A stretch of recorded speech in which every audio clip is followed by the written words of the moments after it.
बहुजन समाज में जन्मे संतों, गुरुओं, महापुरुषों को सबसे पहले मेरा नमन। हमारे शिक्षा और आरक्षण के जनक महात्मा ज्योतिबा फुले, महाराष्ट्र के और कोल्हापुर विरासत के महाराजा हमारे छत्रपति शाहूजी महाराज, हमारे नारायणा गुरु जिन्होंने कहा था मंदिर मस्जिद जाने से पहले आप अपने मन का रवैया बदल दो, मानवता ही सबसे बड़ी है। और हमारे पेरियार रामास्वामी जिन्होंने बताया था सबसे बड़ा होता है आत्म सम्मान, सेल्फ रेस्पेक्ट मूवमेंट जिन्होंने चलाया। फिर आ गए हमारे बाबा साहब अम्बेडकर। हमारे जितने भी ये महापुरुष है, यह मूवमेंट, दलित मूवमेंट, बहुजन मूवमेंट, इन्होंने 1848 से ये लड़ते रहे हैं। ये किसके लिए लड़ते रहे? आत्म सम्मान के लिए। ये किसके लिए लड़ते रहे? रक्षा के लिए। ये किसके लिए लड़ते रहे? रोटी कपड़ा मकान के लिए। ये किसके लिए लड़ते रहे? रक्षा के लिए। ये किसके लिए लड़ते रहे? सम्मान के लिए। ये भी लड़ते लड़ते लड़ते लड़ते थक गए, गुजर गए। लेकिन फिर हमारे एक मसीहा ऐसे आए, बाबा साहब अम्बेडकर, जिन्होंने हमें आज़ादी दी, जिन्होंने हमारे लिए लड़ा, जो देश के शोषित, वंचित, उपेक्षित, गरीब वर्ग के लोगों के मसीहा हैं, जिन्होंने हमें वोट का अधिकार दिया। सबसे पहले होता था राजतंत्र, और बाबा साहब ने उसको तब्दील करके, मनुस्मृति का विनाश करके लोकतंत्र बनाया। लोकतंत्र उसने इसलिए बनाया ताकि गरीब का बेटा राज करेगा। गरीबों की जो संख्या होगी वो अपना राजा चुनेंगे, अपना राजा तैयार करेंगे, तो गरीबों को सम्मान मिलेगा। बाबा साहब ने शोषित, वंचित, उपेक्षितों को आज़ादी दी। जब उन्होंने वोट का अधिकार दिया और उसने इसका महत्व बताया, इसके बारे में समझाया, ये मैं तुम्हें क्यों दिला रहा हूं, इससे तुम्हें क्या क्या लाभ मिलेंगे। लेकिन तब कुछ जातिवादी मानसिकता रखने वाले लोग कहने लगे कि जो पढ़ा लिखा होगा वो ही वोट कास्ट करेगा, जो नहीं होगा वो नहीं। उस टाइम दलित तो कोई पढ़े लिखे थे नहीं, तभी वो कह रहे थे कि दलित शोषित है, वंचित है, इनको कहेंगे जो पढ़ा लिखा होगा वही वोट करेगा, ये पढ़े लिखे कोई है नहीं, ये वोट क्या करेंगे। लेकिन शिक्षा और आरक्षण के जनक जो थे हमारे महात्मा ज्योतिबा फुले, माता सावित्रीबाई फुले, जिन्होंने 1848 में शिक्षा की ज्योति जलाई थी। जब वो पढ़ाने निकलते थे, वो माता हमारी सावित्रीबाई फुले 2 साड़ियाँ पहनती, क्योंकि रास्ते में उसको पत्थर लाठी फेंकी जाती थी, गोबर फेंका जाता था। फिर वो स्कूल में दूसरी साड़ी बदलती थी और बच्चों को शिक्षा देती थी। शिक्षा ही वो ऐसा हथियार है, शिक्षा ही वो शेरनी, ऐसा शिक्षा ही वो शेरनी का दूध है, जो पिएगा वो दहाड़ेगा।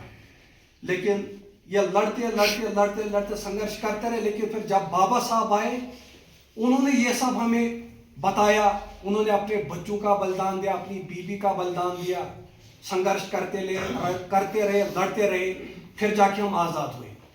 बाबा साहब भी कारवां चलाते रहे, लड़ते रहे, लड़ते रहे, लड़ते रहे। 15 मार्च 1927 में, जब अभी संविधान तैयार भी नहीं हुआ था, बाबा साहब जब पढ़ लिख के आए थे लंदन से, तो जब पहली बार उन्होंने पानी पीने का हक अधिकार हमें दिलाया था, तो उस टाइम वो उनको बताते थे, जो प्रशासन होता था, जिनका शासन होता, उनको बोलता था कि लॉ एंड ऑर्डर कैसे मेंटेन करना है। पुलिस लेके वो जाते थे, अपने लोगों को साथ में लेकर उनको पानी पीने का सबसे पहले हक दिलाया। फिर उनको राजनीति सिखाते थे, तुम्हें कैसे लड़ना है। बाबा साहब भी कानून मंत्रिमंडल पद से उन्होंने इस्तीफा दिया था, कानून मंत्री बने थे। लेकिन वहां से इस्तीफा इसलिए दिया जब उन्होंने देखा शोषित वंचित हमारे गरीब लोगों को अधिकार नहीं मिल रहे। आज हम एक क्षण के अंदर विधायक संसद बन जाते, क्योंकि बाबा साहब ने डबल वोट राइट का भी हमारा अधिकार रखा था। लेकिन फिर महात्मा गांधी जी ने क्या किया, उन्होंने वो अनशन पे बैठ गए कि हरिजनों को, दलितों को ये डबल वोट राइट का अधिकार नहीं मिला। उन्होंने उपवास रखे, तो फिर वो उन्होंने वो बाबा साहब का वो जो बाबा साहब ने स्ट्रगल की थी, उनकी वो स्ट्राइक तोड़ी थी।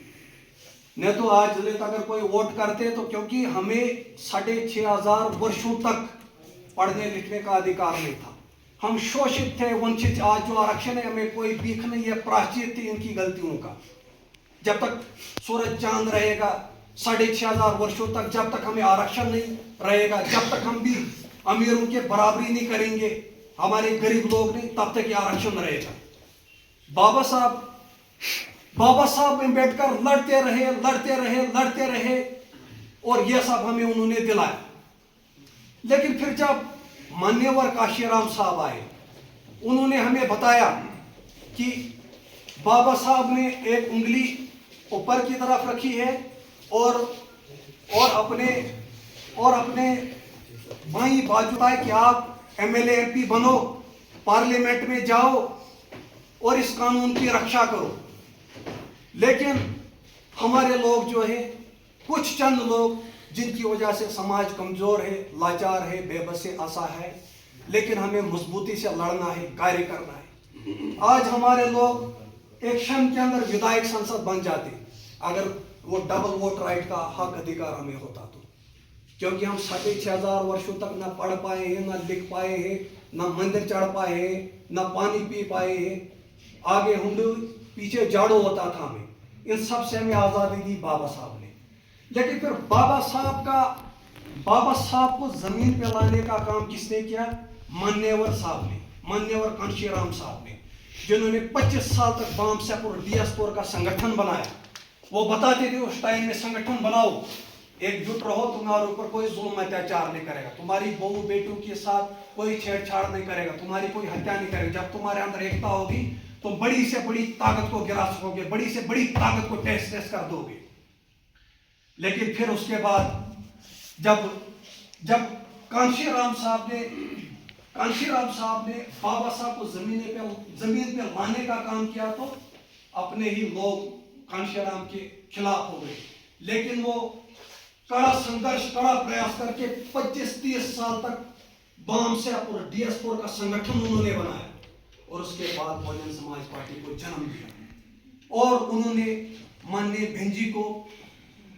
भेंजी को 4 बार उत्तर प्रदेश का मुख्यमंत्री बनाया।